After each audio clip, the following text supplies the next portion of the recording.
Hey everyone, it is Tanya. Welcome back to the channel, or welcome if you are new here. Today I am back with another apartment renovation, and I am renovating 19 Culpepper house in the Spice District of San Myshuno, and the idea behind this apartment was to do something that was more budget friendly. That way you don't need to use any money cheats if you want your Sims to go ahead and move in here, and they're going to have pretty low bills. So the idea was to make this a 2-bedroom home for a family that is using a lot of items that might have been thrifted or maybe even from the flea market that is in San Myshuno. So some of the items are a little bit older or maybe are hand-me-downs. There's a lot of really fun colors in here, and I really enjoy making spaces that feel that way, that there is a collection of items that are collected over time and trying to fit those together as well as I possibly can. And this time I kept a budget in mind. So I really hope you will enjoy this build. If you do and you'd like to download it, it is available on the Sims 4 gallery. You can find it under my EA ID, which is Gryphi, Gryphi. You can also find it under the hashtag Gryphi, and that information will also be in the description down below as well. And much like I was imagining the Sims family is on a budget, like when you start the game and you only have 20,000 simoleons to work with, a lot of us are on a budget. So I wanted to tell you a little bit about this app I've been using that is kindly sponsoring today's video that can help you earn a little bit more cash. Thank you to Testerup for sponsoring today's video. I love checking out new mobile games, and Testerup pays you to do just that. You can earn real money by taking surveys, playing games, testing products, and more. The registration and testing is completely free, and there are so many games and tasks to choose from. I've been playing Merge Hotel Empire, and it's honestly been a blast. You get to fix up a hotel, and there's a cute corgi. It's just really fun. And as I complete levels in game, Testerup is keeping track. So I am earning cash while I enjoy a new game. Users can earn up to $80 per job and cash out directly to PayPal with as little as $70. Plus, the interface is super user-friendly, and you can complete tasks at your own pace from anywhere: smartphone, computer, or tablet. There are nearly 3 million members on Testerup, so if you'd like to join them and try it out for yourself, you can use the link in my description or scan the QR code on screen now. And let me know in the comments what fun games you discover. Thank you again to Testerup for sponsoring today's video. Now let's get back to it. So this is the basic layout I went for. There is a separate entryway, and then off to the side you enter into another room that is the dining and the kitchen combined. The living room's off in the back, and there's actually a pretty sizable balcony on this apartment that I only minorly decorated. I really wanted to make sure that I kept this as affordable as possible for your Sims to move into, so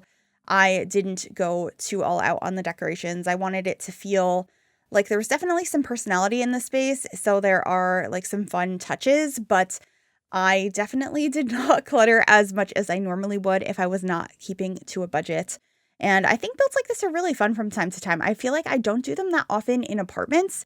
Usually it's like a starter home or something like that where I build an actual house under 20K. So this was really fun. And I did go over 20K for the furnishings in here, but based on how apartments work, it shouldn't be a problem. And I was imagining there were 4 Sims living here, so you would be starting over 20K anyway. I think I got to like 22 or 23K, like not too much higher, I don't think. But yeah, here I am just sectioning off this room a little bit more because I felt like it was a little bit too spacious for what I was imagining for this apartment. And so I turned one of those rooms into a laundry room, and the other one is where there is a walk-in closet, one of the ones that came with Get Together. And then we are moving on into the living room a little bit and also placing down some beds in these rooms. I actually ended up giving the smaller bedroom to the parents because I was imagining there was 2 kids that were sharing a room, so that the parents gave them the larger one so that they could have a little bit more space since they couldn't have separate rooms. I think that's pretty realistic. At one point in my life when I was a teenager, I moved from a house where I had my own bedroom into an apartment where I had to share the room with my sister. And so we got the primary bedroom. So I just thought that was a good idea for this apartment. But anyway, in the living room here, I am using this sofa from the Werewolves pack. I think it is so pretty. It's not one I use that often because it is really stitched together. But I liked the idea of something that's been repaired over time or like reupholstered. And also I loved the red wall that I put in the living room. I paired it with this really pretty chair that has a blanket over it, which I think that one came from Horse Ranch, and I love the yellow pillow on it. Also, the coffee table is from the Basement Clutter kit or the Basement Treasures kit. I adore that coffee table, and I've never used it in the red swatch, and it definitely inspired the red wall in this room and like kind of the whole color scheme. So I was really excited about that. And then I'm just trying to figure out what some affordable artwork over here is. And it ended up being some of the artwork from various packs that is meant to go in like a pub, but it allowed me to add quite a bit on this wall. I also ended up bringing in some exposed bricks since the exterior of this building is covered in brick, and it's a nice way to decorate the walls without having to pay for artwork. So that's what I did. I also added an easel over here and a desk. This is a desk also from Werewolves. It's made out of an old door, and I love how it matched the wall, so that's why I decided to choose that one. But I figured an easel was a good way for your Sims to make some money, and it also added a nice pop of color over there. And then I just added a thing on the wall that looks like it's a way for your Sims to like track some of their school activities. I also added a clock and a couple of posters, and I should be getting a wedding certificate on the wall at some point. I'm not sure if it's right now or later, but we are moving on into the kitchen now, and I'm trying to figure out what window to put up above the sink, as I did kind of rearrange the layout in here ever so slightly. And I am going to be changing the color of these countertops and cabinets to be this blue color instead, which I think is so fun. This is not one I ever use. This is a base game counter set that I don't use very often, but I've definitely never used in this swatch. And then I got a microwave in here and a plant, and I can't remember if I add a coffee pot. I don't think I do. But I do end up adding some kids' artwork in here and in the living room a little bit later. And then I decide to bring in another fun color on the wall in here. So I have a blue wall in the kitchen with this table with the yellow tablecloth. This table is from the Party Essentials kit.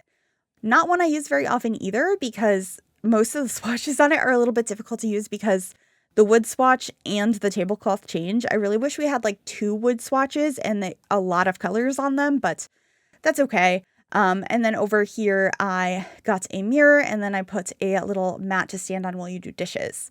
But now we are going to be moving into the bedrooms, and the primary bedroom is very yellow and green. And then I used a lot of purple in the kids' bedroom. And I also used these rugs from the Nifty Knitting stuff pack in both bedrooms because technically they are free if you grab them out of Debug, as they are items your Sims can knit with the knitting skill. So I thought that was a good way to add some decoration into this space without going over the budget that I set. Although I didn't set a specific budget, I just wanted to be conscious of how much I was spending on each of these items. So I tried to look at the prices of most things before I placed them. I believe I end up changing a couple of items afterwards as well to be more like price efficient, cost effective. I think that's the word I was looking for. So yeah, I'm just moving some stuff around in here. I really liked the dresser from the Cottage Living pack in that blue swatch. I also got these plants from Werewolves. A lot of the items I used are from Werewolves, and a lot of them are pretty priced. Like, they're very low priced. That's the same for Eco Lifestyle as well. It just didn't really fit in with the style for most of this apartment. I did use a couple of the armchairs from Eco Lifestyle out on the balcony though, so that'll come in handy a little bit later, but that is a good pack if you want to do any budget builds. I was just trying not to heavily lean into that because I feel like that's what I always do when I go for a budget build. So anyway, over here in the corner, we have fully moved into the kids' bedroom now. I do have a dollhouse from Eco Lifestyle. It's one of the cheaper ones in the game as it is made out of cardboard. And then I'm getting some kids' artwork around. I don't know if this is free or like 5 simoleons, but this is the art your Sims can make on the like little arts table. And then in the entry hallway, I just painted a couple of walls and added a rug in there. I kept it very simple. We didn't really have the money to be doing too much there. And of course, I got a trash can, and this apartment, while it's on a budget, does have a washer and dryer in unit. That might be annoying for gameplay if you don't want to play with laundry, but it is there if you'd like to use it. And of course, you could delete that if you wanted to get the simoleons back for that. I think they're about 500 simoleons each. And then we're going to just finish up the bathroom here. I'm using the same tiles that I used in the kitchen. And we have a pedestal sink with toothbrushes, a little towel, and of course the exposed pipes that are part of this apartment by default, as it is a needs TLC apartment. I also added a plant in here and a bath mat, toilet paper, and some storage over the toilet. Actually, no, I didn't add storage. I added a little painting over the toilet and some towels next to the shower. And then we should be heading out to the balcony here shortly and finishing it up up there, and that will be it for this video. I really hope you enjoyed it. If you did, make sure you give this video a big thumbs up, subscribe to the channel if you'd like to see more, click that bell to be notified when I upload, and thank you again to Testerup for sponsoring today's video. Make sure you check out that link in my description or scan the QR code on screen now so you can earn some cash by playing some new games. And also a massive thank you to my YouTube members for making today's video possible. More information about membership is in the description. With that, please enjoy the screenshots, and I will see you all in the next one. Bye, everyone.